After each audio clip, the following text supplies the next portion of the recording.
নমস্কার প্রিয় দর্শকবৃন্দ, আজকে আবারও চলে এসেছি ইলিশ মাছের একটা নতুন রেসিপি নিয়ে। ইলিশ মাছ তো তোমরা অনেকেই নানা রকমভাবে খেয়ে দেখেছো, ইলিশ মাছ ভাপা অনেকে করেছো।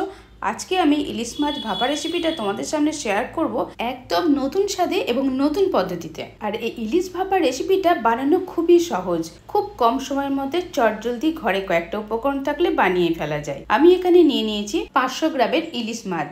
এই 500 গ্রাম ইলিশ মাছগুলো বেশ বড় বড় চাকা চাকা করে কেটে নেওয়া হয়েছে। তো এটাকে এখন আমি নুন হলুদ মাখিয়ে কিছুক্ষণের জন্য ম্যারিনেট করে রেখে দেবো।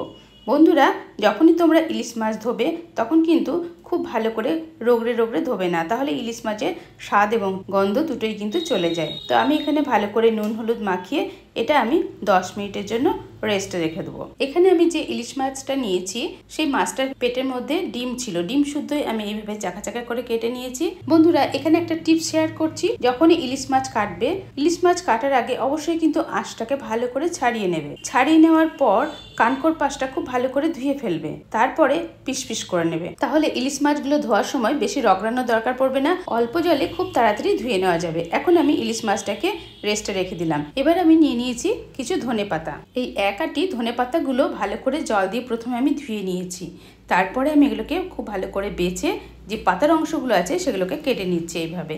তারপর এই ধনেপাতাগুলো শিলপাটায় আমি খুব মিহি করে বেটেও নেব। সমস্ত পাতাগুলোকে ছিঁড়ে আমি এইভাবে বেটে রাখবো। এরপরে আমি নিয়ে নিয়েছি পুদিনা পাতা।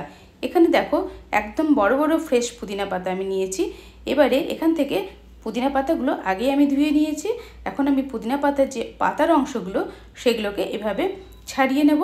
তারপর এই পাতাগুলোকেও কিন্তু আমি শিলপাটায় খুব ভালো করে মিহি করে পেস্ট করে নেব।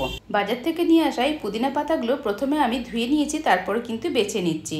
বন্ধুরা, এখানে আমি একটা টিপস তোমাদের সামনে শেয়ার করছি। বাজার থেকে যখন কোনো শাক পাতা এই ধরনের নিয়ে আসবে, তখন সেই শাক পাতাগুলোকে আগে খুব ভালো করে বেছে নেবে। উল্টে পাল্টে খুব ভালো করে বেছে নেওয়ার পর ধুয়ে নেবে। ধুয়ে ফেলার পর কিন্তু শাক পাতাগুলো কাটবে, তা নাহলে কিন্তু কেটে ফেলার পর যদি তোমরা ধাও, সেক্ষেত্রে শাকের গুণটা অনেকটাই কিন্তু চলে যায়। এখানে আমি এই পুদিনা পাতাটাকে আগে একটু বেছে নিয়েছিলাম, তারপর খুব ভালো করে ধুয়ে নিয়েছি। তারপর এই পাতার অংশগুলো একটা একটা করে কেটে নিলাম। তাতে কিন্তু বাটনাটা করতে আমার অনেকটাই সুবিধা হবে, আর সেটা কিন্তু অনেকটাই সহজ লাগবে। তো এইভাবে সমস্ত পাতাগুলো কেটে টোটাল পুদিনা পাতাটাই আমি বেটে রেখে দেবো। আর আমার এখানে 1 চামচ পরিমাণে পুদিনা পাতা লাগবে। যখন আমি প্রত্যেকটা উপকরণ নিয়ে নেব তখন তোমরা দেখে নেবে কত কোয়ান্টিটিটা কতটা করে নিচ্ছি। এখন এই পুদিনা পাতাগুলো এইভাবে আমি একটা একটা করে কেটে তারপরে বেটে নেব। এখন দেখো একটা নারকেলও আমি কুড়ে নিচ্ছি, কারণ এই রেসিপিটাতে এই নারকেল কোড়াটাও আমি দেবো। এই সমস্ত উপকরণগুলো আমি খুব সুন্দর করে শিলপাটায় বেটে নিয়েছি। তোমরা ইলিশ ভাপা করার সময়তে পোস্ত, নারকেল আর সর্ষে বাটা দিয়ে করে থাকো। আমি এখানে আরও অনেক কিছু অ্যাড করেছি, তাতে কিন্তু এই যে ইলিশ ভাপাটা রান্না করব তার টেস্ট কিন্তু একদম অন্যরকম হবে, খেতে দারুণ মজাদার হবে। তো চলো, এবার যে সমস্ত উপকরণগুলো নিয়েছি সেগুলো তো আমি প্লেটে সাজিয়ে নিয়েছি।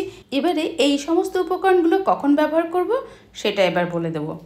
তো আমি তার জন্য একটা বড় পাত্র নিয়ে নিচ্ছি। তার ভেতরে এবার কী কী উপকরণ নিচ্ছি সেগুলো এবার তোমরা দেখে নাও। এই প্লেটটা আমি এখন সরিয়ে রাখলাম, পাত্রটা নিয়ে নিলাম। এবারে এই সমস্ত উপকরণের থেকে আমি যে বাটিতে যে উপকরণগুলো রয়েছে সেগুলোকে আমি আগে এখানটায় নামিয়ে রাখলাম। এগুলো পরে ব্যবহার হবে, এক্ষুনি কিন্তু লাগছে না। তো যেগুলো এখন লাগবে সেগুলো এবার দেখে নাও। 1 চামচ পরিমাণের এখানে পোস্ত নিয়েছি, পোস্তটাকে খুব সুন্দর করে বেটে নিয়েছি, পোস্ত বাটাতে দিয়ে দিলাম। আর এখানে 2 চামচ পরিমাণের নারকেল বাটা নিয়েছি। আর এখানে নিয়েছি 2 চামচ পরিমাণে সর্ষে বাটা। এখানে সাদা সর্ষে লাল সর্ষে দুটোই মিক্সড করে নিয়েছি। এবারে নিয়ে নিয়েছি 1 চামচ পরিমাণের পুদিনা পাতা বাটা, আর 1/2 চামচ পরিমাণের আদা বাটা, 1/2 চামচ কাঁচা লঙ্কা বাটা, আর এটা নিচ্ছি 1 চামচ পরিমাণের ধনে পাতা বাটা। এই সমস্ত উপকরণগুলো আমি বাটিতে নিয়ে নিয়েছি। এর ভেতরে এবার দিয়ে দিচ্ছি স্বাদ মতো নুন। মানে এই মশলাটা তৈরি করব তার জন্য এখানে 1/2 চামচের থেকে একটু কম নুন নিয়েছি, আর 1/2 চামচ পরিমাণের একটু হলুদ গুঁড়ো দিয়ে দিলাম। ইলিশ ভাপার টেস্টটাকে বাড়িয়ে তোলার জন্য 1 চিমটে একটু চিনিও দিয়ে দিলাম। এবারে এই সমস্ত উপকরণগুলোকে খুব ভালো করে মিক্সড করে নিতে হবে। এটা আস্তে আস্তে মিক্সড করতে করতে একটা সুন্দর পেস্ট তৈরি হয়ে যাবে। বন্ধুরা, আমি এখানে যে মিশ্রণটি করছি সেটাকে কিন্তু খুব ভালো করে মিশিয়ে ফেলতে হবে, তা নাহলে পরে কিন্তু এই মাছের টেস্টটা ততটা ভালো মতন খুলবে না। এখানে দেখতে পাচ্ছ মেশাতে মেশাতে আমি বাটি ধোয়া জলটাও এর ভেতরে দিয়ে দিলাম। তাহলে এটা মিক্সড হতেও সুবিধা হবে আর একদম স্মুথ একটা ব্যাটারের মতন তৈরি হয়ে যাবে। বেশ ঘন ঠিক করে আমি এটাকে ভালো করে মিশিয়ে নিলাম। সমস্ত মশলাগুলো খুব ভালো করে মিশিয়ে যাওয়ার পর আমি দিয়ে দিলাম সর্ষের তেল। তবে এখানে আমি 1 চামচ পরিমাণে সর্ষের তেল দিয়ে আবারও আমি খুব ভালো করে মিশিয়ে নিচ্ছি, কারণ ইলিশ মাছ রান্নায় সর্ষের তেলের জুড়ি মেরা ভার। কারণ সর্ষের তেল না হলে ইলিশ মাছ রান্নায় কিন্তু টেস্ট আসবে না। ওই জন্য সর্ষের তেলেই রান্নাটা করব। আর সর্ষের তেলও এর ভেতরে দিয়ে দিলাম। এবারে একটা একটা করে মাছ এই মশলার সাথে মিশিয়ে নেব। খুব ভালো করে সুন্দর করে মিশিয়ে নিতে হবে। ওই জন্য মাছগুলোকে উল্টে পাল্টে খুব সুন্দর করে মশলার সাথে মাখিয়ে নিচ্ছি। তোমরা দেখতেই পাচ্ছ এইভাবে মাছগুলোকে মাখাতে হবে যেন মাছের পেটে যে ডিমটা আছে সেটা যেন বেরিয়ে না যায়।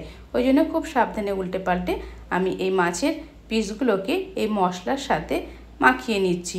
তাহলে এই সমস্ত মশলার উপকরণগুলো মাছের মধ্যে খুব সুন্দরভাবে সেট হয়ে যাবে আর রান্নার পর খেতে কিন্তু অনেক টেস্টি লাগবে।